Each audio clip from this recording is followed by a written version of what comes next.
So it's a bit of a rainy day here in Rome, but I've been told the walking tours go ahead, rain or shine, so I'm heading off to meet up with the group now. I'm going to go to the Vatican and do all that kind of stuff, so it should be interesting. Hopefully it doesn't rain too much. But yeah, it's about a 4 or 5 hour thing, so should be pretty good and tired by the end of it, but we'll see how it goes. So I'm in the Vatican, the courtyard of the Pine Cone or something like that, because of that thing over there. We're about to head in and go through a few rooms and then end up in the Sistine Chapel, I think, which looks pretty cool. Just got a huge history about the chapel and all that kind of stuff. It's very interesting. Can't take photos inside the chapel, so I don't think I'll be able to show anything, but it's pretty interesting. So I'm in the octagonal courtyard now. Not too bad, eh? Apparently that's a famous statue over there. And then this is another famous statue over here. They look pretty sweet. And then there's more statues and stuff everywhere. So apparently this is the most perfectly proportioned statue of all time. It's of Apollo. And then over this way we have another statue that's of a guy from the Iliad, and apparently Michelangelo used this one to model the body of God in the Sistine Chapel ceiling, which is pretty cool. There's a lot of people in here. I'm going to have to shove my camera over the top. C'est important, mais t'as besoin de tout photographier, j'en fous. Allez, filme, je fais la visite.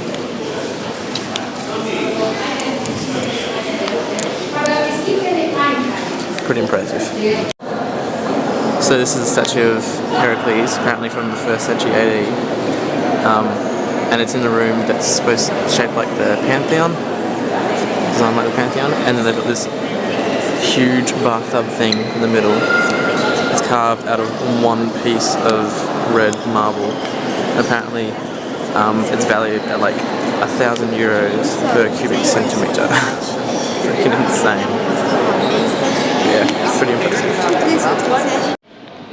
The Gallery of the Candelabra.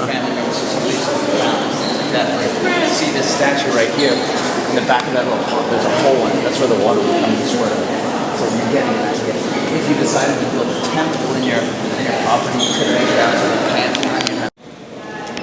This floor is incredible. Look at it. The ceiling's not too bad either. All gold leaf paint and all that. It's just mental.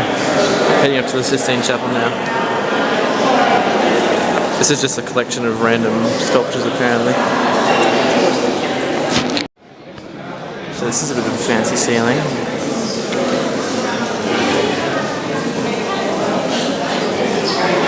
Kind of reminds me of Versailles a little bit. The Hall of Mirrors or whatever it's called. That's Middle Earth? Actually I have no idea what that is.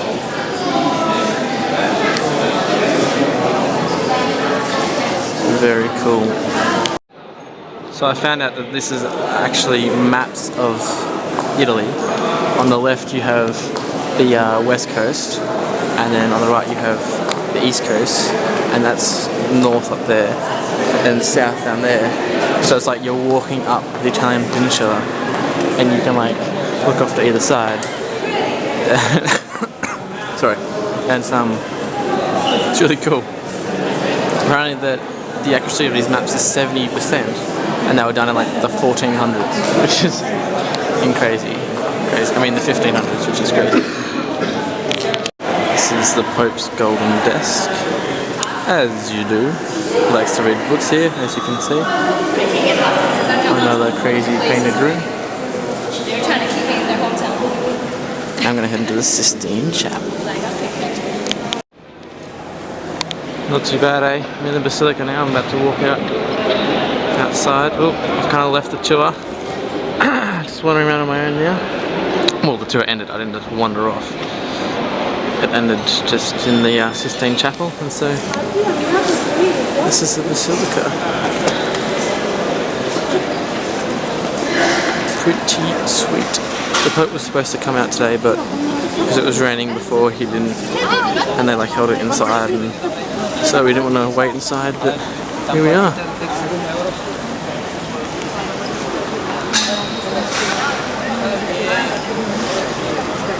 Pretty cool. That's where he was supposed to be chilling, I think. So yeah, it's a bit of a fancy church. The fanciest.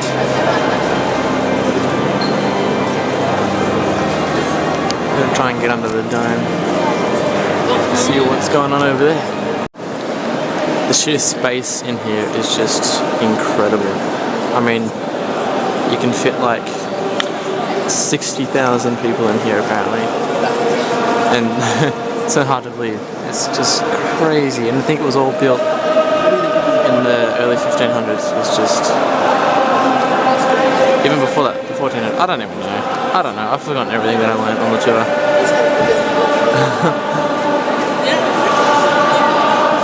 It's just mental. This is the huge dome thingy. Here's a better view.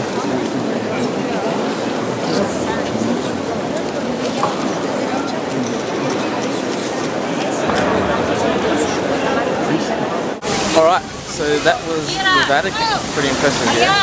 Now, so I'm standing in, so there's the obelisk right there, and over back towards the Basilica.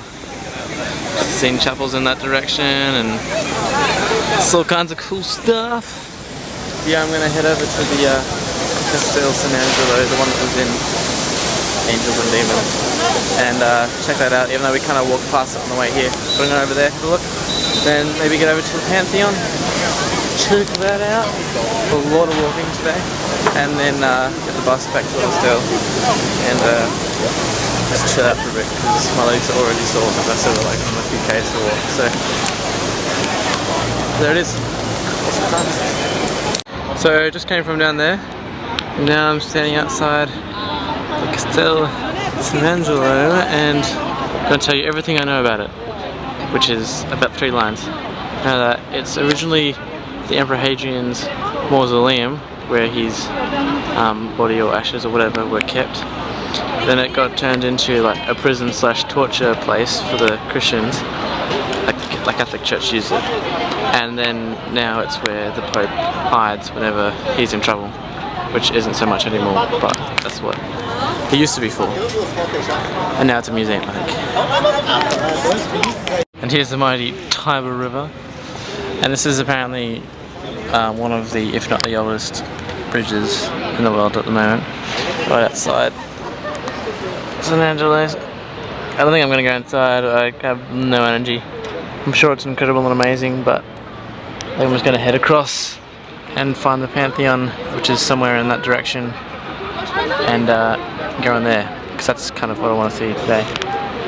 And then yeah, go back to the hostel, chill out, because I have very little energy right now. Here I am, the Pantheon. It's pretty sick. Gonna head inside, see what I can see. It's a pretty nice walk over here, although I'm pretty exhausted. Came from that direction. Pretty sweet, yeah. It's got the big dome up here. Hole in the center. All the way around. Yeah, it's pretty cool. On the floor. So now I'm going to head back to the hostel and chill out, because I'm just ridiculously tired right now. Get something to eat and hang out for a bit. I don't know what I'm going to do later. Figure something out. So I'm out wandering the streets. I just bought my train tickets. One to Naples tomorrow, and then I'm going to come back tomorrow, and then one to Florence on Saturday, and I'm not coming back from that. Just going straight up to Florence, and then I'll be up to Venice after that. And I just also bought some shower gel, because I'm pretty sure I left mine in Athens, and it took me like 20 minutes to decipher whether what I was buying was shower gel or shampoo, so that was fun. Now I'm just kind of wandering, kind of heading in the direction of Spanish Steps, and I might just keep going and see what else is out there. Yeah, that's what I'm up to. So today I'm going to go jump on a train and go down to Naples and go see Pompeii and Herculaneum and those kind of places. So get a train in about 20 minutes at 10. It takes only about an hour and a bit to get down there, and then I'll get the train back up later start around 8 o'clock. That's a bit longer because that's just a local train. It's not like one of the faster ones that I'm getting on the way down. So yeah, go down to Pompeii and all that kind of crap. Should be good. I'm excited because I finally get to use my Ural pens. And that's actually an insight on how seriously I take these vlogs. That last shot, where I'm all brightly lit, actually took a street that I didn't need to take just because I would be facing the sun. Because the route that I was walking to go to the station, the sun was behind me and therefore I would be backlit and you wouldn't be able to see my face. So that's me doing my part to make sure the vlogs look as good as they can, even though they still look kind of bad. Just so you know. So I made it down here. I got to Naples and then got on a metro to come to Pompeii. I got over to that station. Now I just got to find the entrance to the site. I think I'm heading in the right direction. Hang on, there's a sign here that might tell me. But yeah, hopefully I'll end up there. And then I might try and find Herculaneum as well. So I studied both of those in high school and at uni. So it'd be good to see them. Alrighty. So I made it in. That's pretty awesome. I don't know if you can tell, but behind me is the Temple of Jupiter, and Vesuvius is behind that. And so pretty incredible because I remember studying all this stuff in history back in high school and seeing pictures of the Temple of Jupiter, and I'm standing in the Forum right now, and it's all very, very cool. This is absolutely fantastic. I don't know if you know much about Pompeii, but this is the Temple of Fortuna Augusta, and there's all these names like coming back to me after years of not doing anything. They got the streets, and I just went in the bath, the Forum bath, which was incredible. Awesome.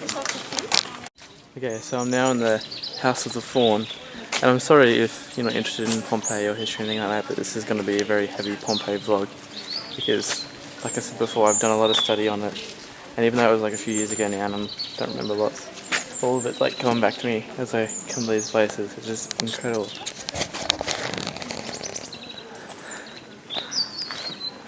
So like I said before, I wasn't sure how much I would actually remember from studies because I did them a few years ago, but this is the Via dell'Abbondanza, and that name just popped out in my head because I was like, I know that! And this is it. This is the Via dell'Abbondanza. And like the Sabian bars are around there, and it's mental, man. Mental. So I'm standing in the large theatre right now. It's pretty awesome. And behind me, over here, you can see the top of the columns is the Temple of Isis, which is awesome. And then there's the Courtyard of the Gladiators, which is also awesome over there. I'm going to head down in that direction in a moment to go find the amphitheatre. And yeah, pretty cool. So I'm in the House of Meander, and this is the atrium. It's got the impluvium on the bottom and the compluvium up there. There's various rooms off to the side. It's pretty sick. We're going to turn around here. Oh, once it goes. Got this courtyard. It's pretty awesome. Garden.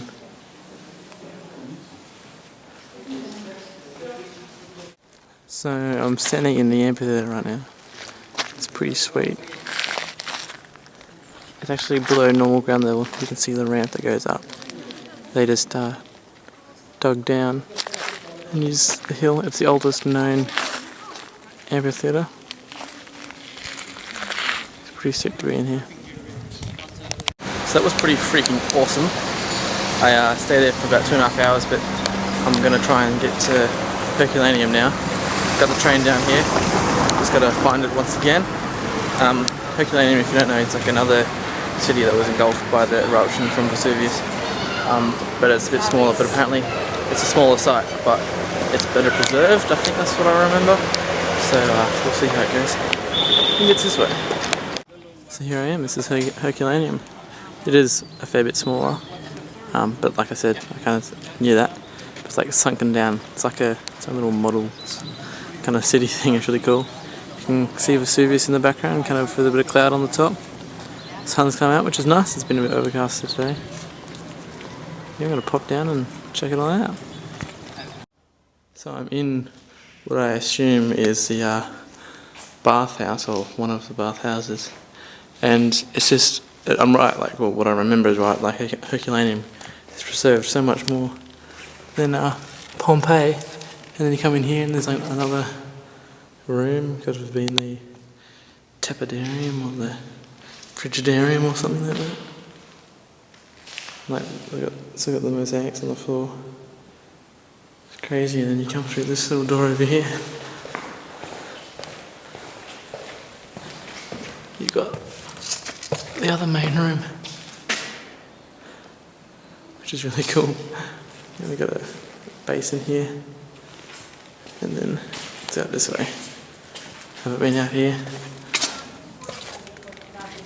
This is just the street, but you can see how a lot of the buildings are a lot more intact and a lot bigger than the ones at Pompeii. I mean, Pompeii's like got a bigger area and a lot more variety, I guess, but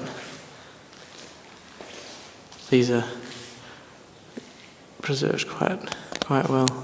So I don't have a map or anything like that I had with Pompeii. I'm kind of just going off what I can figure out, but that's the bathhouses in there. That's just where I was then. And out here they've got this like open space, which I think is maybe like the palastra, where they did like their like running around and training shit. I mean, it's a bit small, but because it's next to the bathhouses, that's what I'm thinking. I mean, I'm probably wrong. Maybe they just come out here to chill. Another great thing that I'm finding compared to Pompeii's and Herculaneum, you have a lot more free reign. Like, you can walk around a bit more. Like, I'm not quite sure where I am now, but in Pompeii you're kind of restricted to the streets a bit more, whereas here you can kind of go into like the insulae and kind of look around the houses. I mean, in Pompeii they've got a few like really cool houses where you can go in and stuff, or the villas, but here it's like every second one, if not every one, you can go in and have a look around and just kind of wander. It's really, really cool.